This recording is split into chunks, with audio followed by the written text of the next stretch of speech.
हूं आपके साथ श्रुति श्रीवास्तव। नागौर से बड़ी खबर आपको बताते चले, साधारण सभा की बैठक में जोरदार हंगामा देखने को मिला है।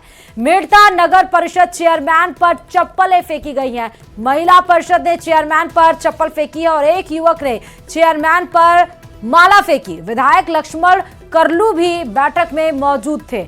बड़ी खबर आपको बता रहे हैं इस बीच में, जहां इस खबर पर हमारे संवाददाता महेंद्र जुड़े हुए हैं। महेंद्र, चेयरमैन पर चप्पल फेंकने का मामला, क्या जानकारी?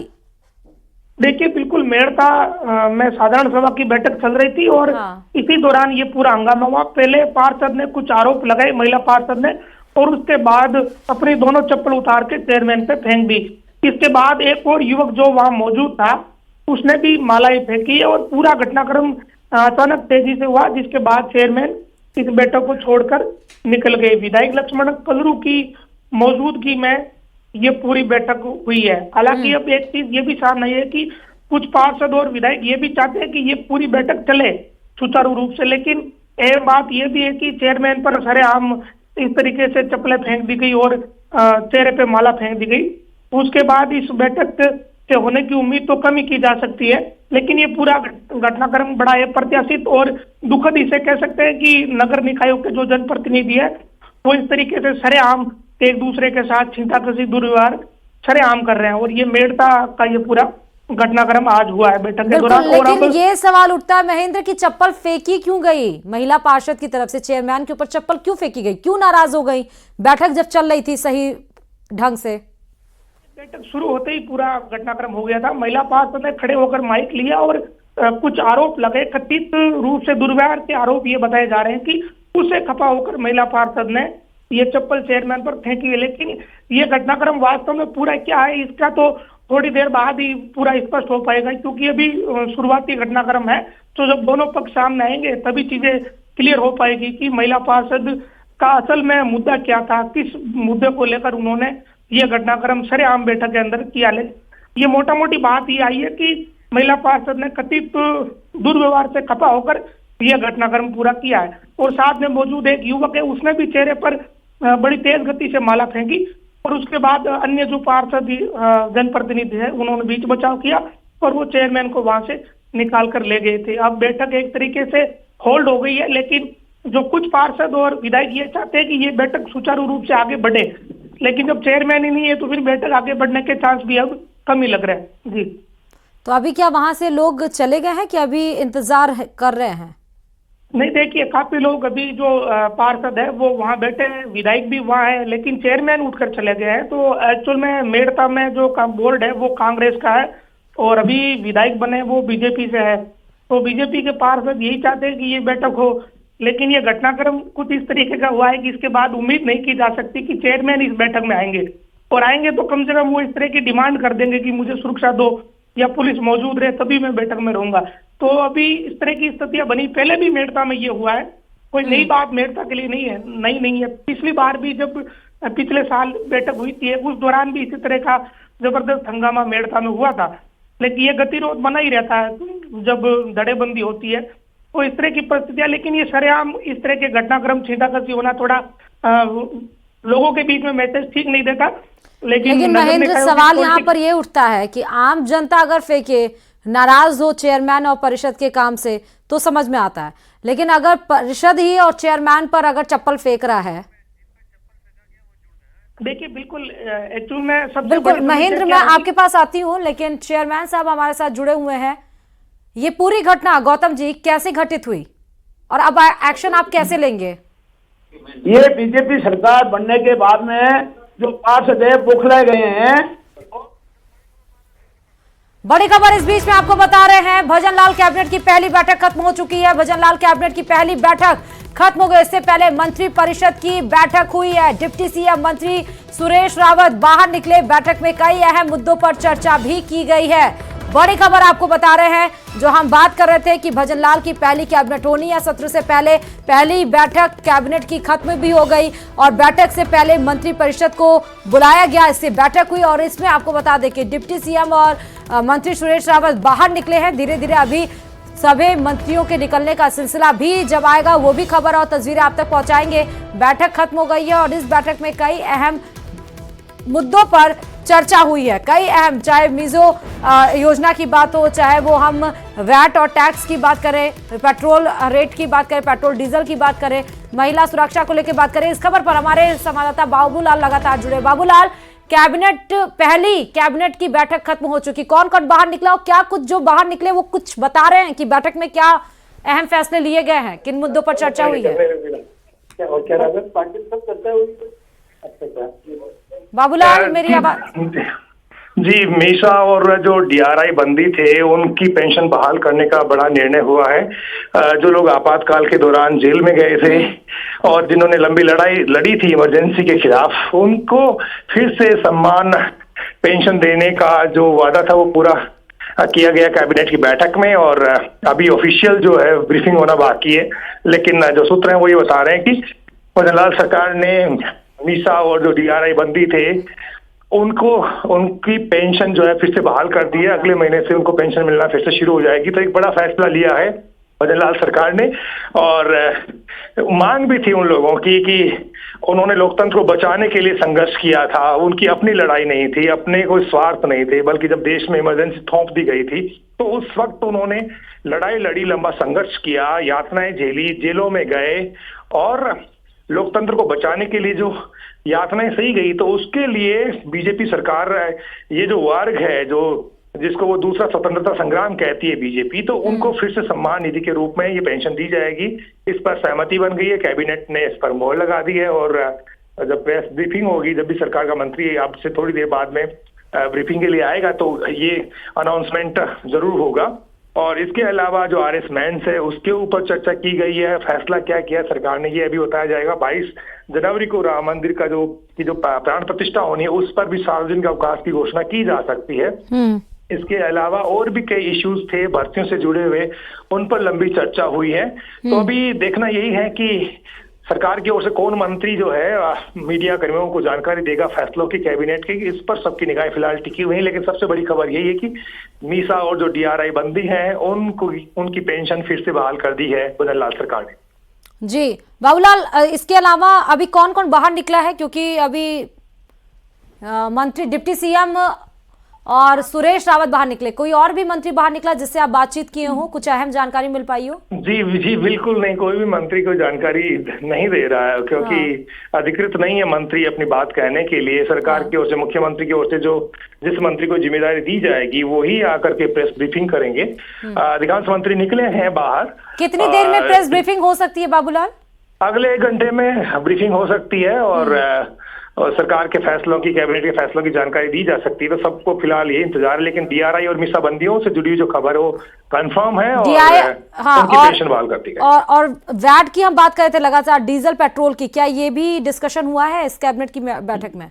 इसके अलावा भी बहुत सारे जो यानी कि मुद्दे थे जिन पर चर्चा हुई है, लेकिन इस पर अभी जानकारी बाहर नहीं आई है क्योंकि बड़ा मामला है और इसमें सरकार बहुत ही सावधानी पूर्वक जो अपनी बात कहेगी, क्योंकि मैसेज दूर तक देना सरकार को, तो सोच समझ करके और टाइमिंग का ख्याल करके और ये बात वो जनता के बीच में ले जाने की कोशिश करेगी ताकि वो पॉलिटिकल माइलेज उसको मिल सके। क्योंकि जनता की लंबी मांग है और सरकार के ऊपर प्रेशर भी है कि वो वेट की दरें घटाए, तो उसको लेकर इतनी जल्दबाजी नहीं करेगी सरकार। बात जरूर हुई है, अगर फैसला हुआ है कैबिनेट में तो अभी फैसले के जब बात की जाएगी ब्रीफिंग में, तब शायद ये फैसला भी इसके बारे में कुछ बताया जाए। ERCP या विकसित राजस्थान को लेकर भी कोई मसले पर डिस्कशन हुआ है?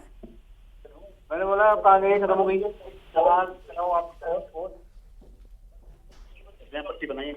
और जी देखिए, इस वक्त मंत्री आ रहे हैं, डॉक्टर किरोड़ीलाल मीणा भी बाहर आ रहे हैं, विजय सिंह चौधरी भी आ रहे हैं हमारे गांव सामने, और ऊर्जा मंत्री जो हैं हीरालाल नागर वो भी बाहर आ रहे हैं। तो अब कोशिश करेंगे जो भी बातें हुई हैं वो पहुंचाने की। लेकिन फिलहाल जो खबर एक यही है कि चीफ सेक्रेटरी वे भी बाहर निकले हैं। तो ERCP को लेकर भी बाबूलाल, क्या इस कैबिनेट की बैठक में कोई चर्चा हुई है अहम? हम फिर से संपर्क करेंगे बाबूलाल से, लेकिन बड़ी खबर आपको इस बीच में बता रहे हैं। भजन लाल कैबिनेट की बैठक खत्म हो चुकी है। थोड़ी देर में कैबिनेट के फैसलों की जानकारी दी जाएगी। थोड़ी देर में ही कोई अधिकृत मंत्री आएंगे, प्रेस कॉन्फ्रेंस करेंगे और कैबिनेट में किन अहम मुद्दों पर चर्चा की गई है उसकी जानकारी, उसकी ब्रीफिंग दी जाएगी। सर्वदलीय बैठक ही अब एजेंडा तय करेगा। इससे जुड़ी एक बड़ी खबर आपको बता दें कि विधानसभा से पहले सर्वदलीय बैठक आज बुलाई गई है और सर्वदलीय बैठक में एक और अपडेट यह है कि आरएलपी अध्यक्ष हनुमान बेनीवाल नहीं इस बैठक में शामिल होंगे। दोपहर 2 बजे विधानसभा में सर्वदलीय बैठक बुलाई गई है। बैठक में विधानसभा सत्र संचालन का एजेंडा तय किया जाएगा। विधानसभा अध्यक्ष वासुदेव देवनानी इसको लीड करेंगे। साथ ही आपको यह भी बता दें कि कल से शुरू हो रहा है विधानसभा का पहला सत्र। चुनाव के बाद से यह पहला सत्र माना जा रहा है, शीतकालीन ये सत्र है और यह सत्र बहुत ही ज्यादा अहम इसलिए हो जाता है क्योंकि कभी जो सरकार में 5 साल में थे आज वो विपक्ष की भूमिका निभा रहे हैं और साथ ही जो विपक्ष में थे वो सरकार की भूमिका में है। विधानसभा के आगामी सत्र को लेकर आज आयोजित होने वाली सर्वदलीय बैठक में विधानसभा अध्यक्ष की ओर से विधायक हनुमान बेनीवाल को भी आमंत्रित किया गया, लेकिन बेनीवाल ने इस बैठक का बहिष्कार करने का फैसला इसलिए किया क्योंकि बेनीवाल के मुताबिक राज्य का युवा पीड़ित है। नई सरकार के गठन को लेकर 1 महीने से भी अधिक समय हो गया मगर सरकार राजस्थान के युवाओं को न्याय देने की बात पर खामोश नजर आ रही है।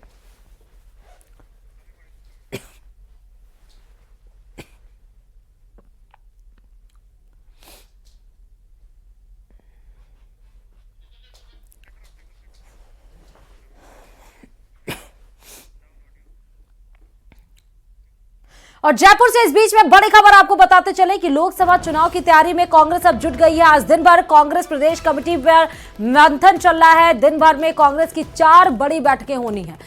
प्रदेश इलेक्शन कमेटी, चुनाव समिति का, कोऑर्डिनेशन कमेटी का, पार्लियामेंट्री कमेटी का और स्क्रीनिंग कमेटी का। प्रदेश कांग्रेस के सभी बड़े नेता इस बैठक में शामिल हों। जिला, ब्लॉक और संभाग सभी लेवल के पदाधिकारियों को भी इस बैठक में शामिल होने के लिए बुलाया गया है।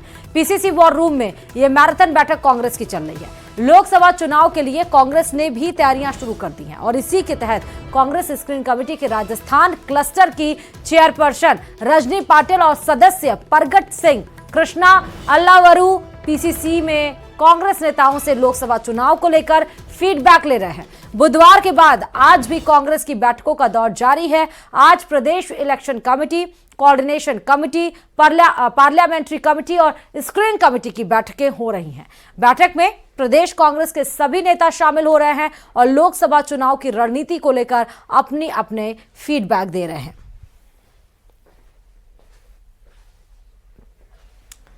तो एक्सक्लूसिव तस्वीरें ये आपको दिखा रहे हैं जहां पर पीसीसी वॉर रूम में कांग्रेस को लेकर कांग्रेस में मंथन का दौर जारी है। 4 कमेटियों को लेकर आज पीसीसी वॉर रूम में बड़ी बैठक की जा रही है। फीडबैक लिया जा रहा है। आपको गोविंद सिंह डोटासरा पीसीसी अध्यक्ष बोलते हुए सुनाई पड़ रहा है। सुखजिंदर सिंह रंधावा, साथ ही सचिन पायलट मौजूद है और ये बैठक इसलिए भी अहम हो जाती है क्योंकि प्रदेश में अब 25 के 25 सांसदों को किस तरीके से लोकसभा चुनाव में, हालांकि बीजेपी जब सरकार में नहीं थी तब सांसद उसके पाले में आए थे, अब तो सरकार की है बीजेपी की, तो अब क्योंकि जिस तरह से इफेक्ट, जिस तरह से इंपैक्ट हुआ है उस तरह कांग्रेस को मेहनत करने की और बहुत मेहनत, स्ट्रांग मैनेजमेंट रखने की जरूरत है और इसीलिए कांग्रेस में मैराथन दौर कल से ही शुरू है और आज भी बड़ी कमेटियों को लेकर भी फीडबैक और उसके लिए भी प्लानिंग की जा रही है। एक और बड़ी खबर आपको जयपुर से बताते चले कि नगर निगम ग्रेटर की साधारण सभा की बैठक आज होनी है। दोपहर 2 बजे महापौर की अध्यक्षता में यह बैठक होगी।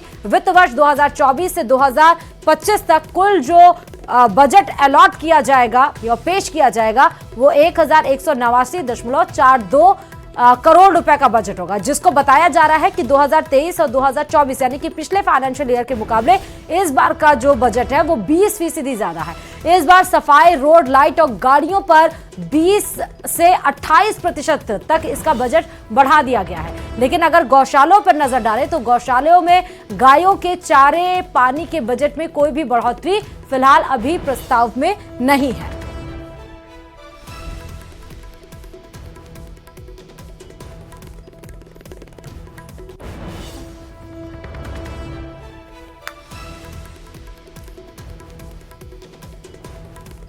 तो जयपुर से आपको बड़ी खबर बता रहे हैं। 2 बजे महापौर की अध्यक्षता में बैठक होनी है। नगर निगम ग्रेटर की ये साधारण सभा की बैठक होनी है जिसमें नगर निगम हेरिटेज, जयपुर हेरिटेज और नगर निगम ग्रेटर कि ये सभा बहुत ही ज्यादा इंपॉर्टेंट हो जाती है, जिसमें बजट अलॉटमेंट को लेकर डिस्कशन किया जाएगा।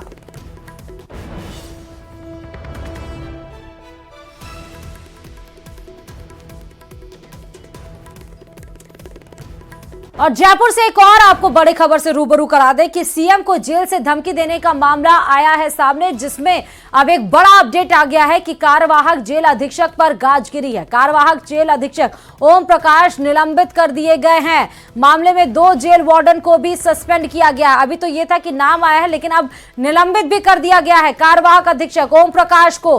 साथ ही आपको बता दें कि जयपुर सेंट्रल जेल में 3 कैदियों के ऊपर मुकदमा भी दर्ज हो गया है। मंगलवार देर रात आपको बता दें कि ये धमकी भरी कॉल आई और उसके बाद से एक्शन और तमाम सवाल कि जेल में फोन कैसे पहुंचा, कितने दिनों तक फोन था और कितने कैदियों के पास इस तरह के फोन या चीजें सामग्री हैं जो नुकसान या बाहर से नहीं आनी चाहिए उनके पास उपलब्ध हैं। पहले तो 2 वार्डन को सस्पेंड किया गया, अब कार्यवाहक अधीक्षक को सस्पेंड कर दिया गया। एक और बड़ी खबर आपको बता, आरएस की परीक्षा की डेट अब बढ़ा दी गई। कैबिनेट की बैठक में बड़ा फैसला लिया गया, आरएस की परीक्षा की डेट बढ़ी है। बड़ी खबर आपको बता रहे, आरएस मेंस की परीक्षा तिथि अब आगे बढ़ गई है। भजन लाल कैबिनेट ने इस पर मुहर लगा दी है। जून जुलाई में कराई जा सकती है मुख्य परीक्षा। थोड़ी देर के बाद प्रेस ब्रीफिंग में पूरी जानकारी दी जाएगी। तो एक कोई मंत्री जिसको अधिकृत किया जाएगा, जिसको परमिटेड होगा, जिसको परमिशन दी जाएगी, वो आएंगे प्रेस कॉन्फ्रेंस में, ये बताएंगे कि 2 घंटे बैठक में, कैबिनेट बैठक में क्या क्या अहम फैसले हुए हैं। हालांकि जिस तरह हम बात कर रहे थे आरएस परीक्षा को लेकर, तमाम विधायक लोग बोल रहे थे कि इसको बढ़ाना चाहिए आगे तिथि, और अब ये बड़ी जानकारी कि आरएस की परीक्षा की डेट आगे बढ़ गई है। बाबूलाल इस पर हमारे संवाददाता लगातार जुड़े हैं। एक बड़ी अपडेट बता रहे बाबूलाल कि कैबिनेट की ब्रीफिंग तो होगी थोड़ी देर में, आपने जैसा बताया, लेकिन आरएस की परीक्षा की डेट आगे बढ़ा दी गई है। जी बिल्कुल, बहुत ज्यादा प्रेशर था सरकार के ऊपर। अभ्यर्थियों का लंबे समय से आंदोलन कर रहे थे, धरना दे रहे थे, प्रदर्शन कर रहे थे, भूख हड़ताल तक कर रहे थे। कई अभ्यर्थियों की तबीयत बिगड़ गई थी, तो सरकार के ऊपर ये प्रेशर बढ़ गया था कि वो अभ्यर्थियों की बात को सुने। सरकार के मंत्री जाकर के धरना स्थल पर उनको भरोसा दे रहे थे कि हम मुख्यमंत्री तक अपनी बात पहुंचाना चाह रहे हैं और हम कोशिश करेंगे कि परीक्षा की तिथि बढ़ जाए। लेकिन आंदोलन बहुत लंबा हो चला था, क्योंकि जिस वक्त बीजेपी अपोजिशन में थी तब उसने वादा किया था कि वो इस परीक्षा को आगे बढ़वाएगी।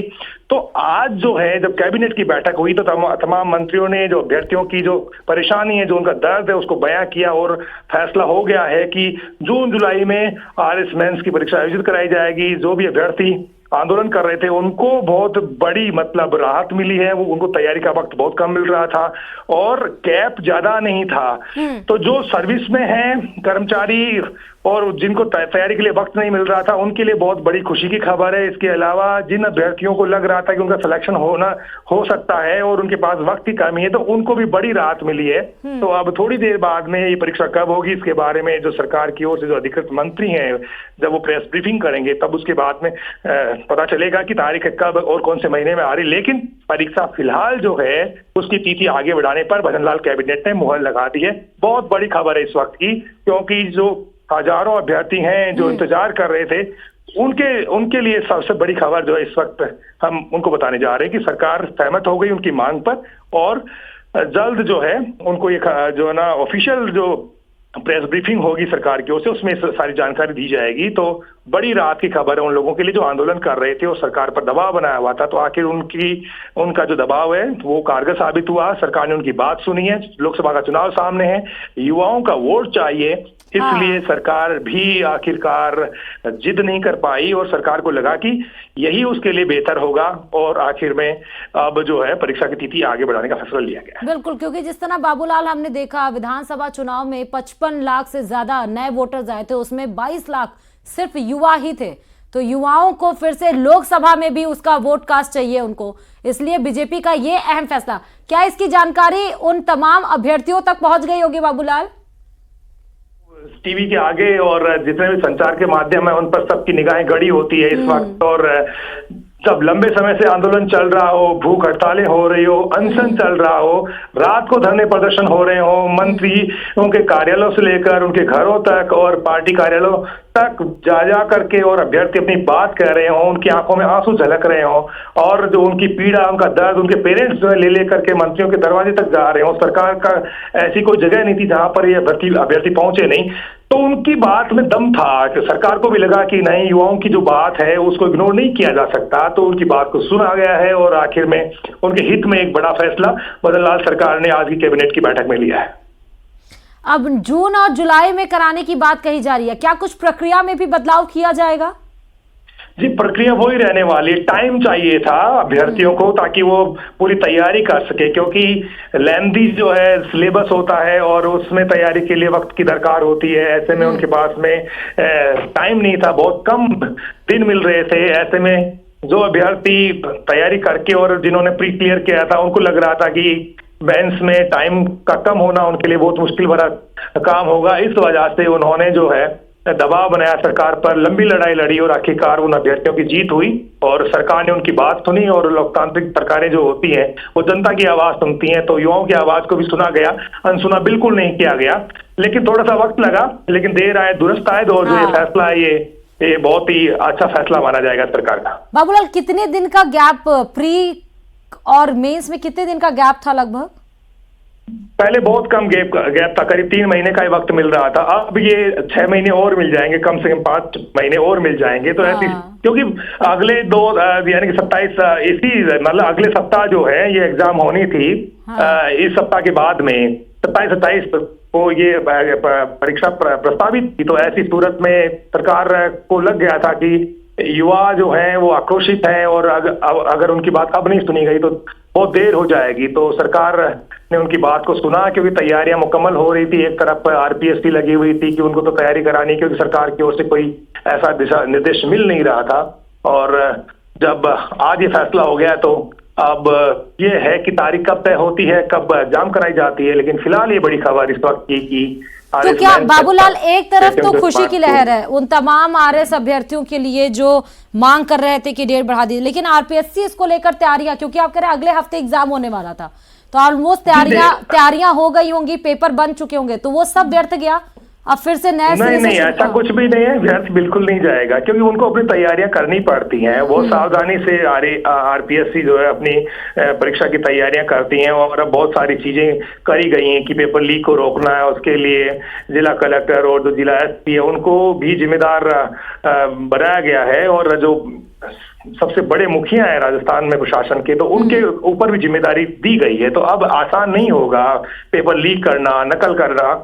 तो अब बहुत सारी चीजें दुरुस्त की गई हैं, पुराने सिस्टम में जो खामियां थी उनको बदला गया है और बहुत सबक सीखा है सरकार ने कि इससे न केवल सरकार की छवि खराब होती है पेपर लीक से, बल्कि अभ्यर्थियों की मेहनत पर पानी फिर जाता है। तो अब बहुत सोच समझ कर कदम उठाए गए थे, लेकिन इस दिशा में जो मांग थी सबसे बड़ी वो यही थी कि परीक्षा की तिथि को आगे बढ़ाया जाए। तो मेंस के लिए बाबूलाल क्या पेपर भी बन के तैयार हो गए थे? ये इस बारे में ये प्रक्रिया जो है उसको पूरा करना आरपीएससी का काम है। ये इंटरनल चीजें होती है, सीक्रेसी होती है।